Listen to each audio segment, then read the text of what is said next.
السلام علیکم friends, welcome to کتاب نگری یوٹیوب چینل کتابوں کی نگری میں خوش آمدید۔ میں ہوں آپ کی ہوسٹ اقرا یاسین اور آج میں آپ کے لیے لے کر آئی ہوں زہرا فاروق حسن کے قلم سے تحریر کردہ ناول تجھے جیت لیں گے جارا کی اپ کمنگ ایپیسوڈ کے ایک چھوٹے سے پرومو کو لے کر۔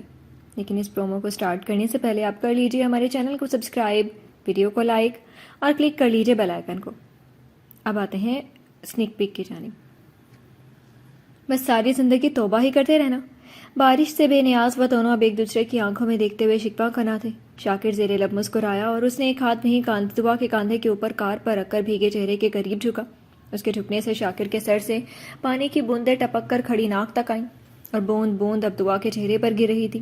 دعا سانس روکے سب سے الگ چہرے کے ہر نقش کو قریب سے قریب تر ہوتے دیکھ رہی تھی۔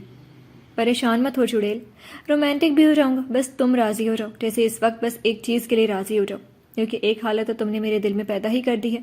وہ جھکا اور اس نے ایک بار پھر پھول سے گالوں پر بہتی بوندوں کو اپنے لبوں میں جذب کرنا شروع کر دیا تھا۔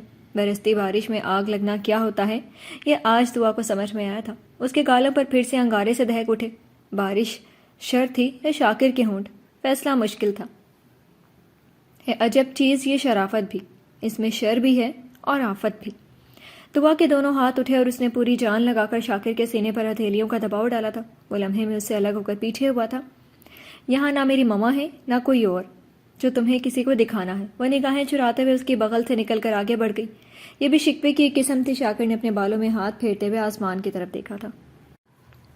جی تو فرینڈز، کیسی لگی آپ کو سنیک پیک؟ میں امید کرتی ہوں پسند آئی ہوگی۔ کمنٹ سیکشن میں ضرور بتائیے گا۔ پھر حاضر ہوں گے ناول کے ایپیسوڈ کے ساتھ، تب تک کے لیے اجازت دیجیے۔ شکریہ، اللہ حافظ۔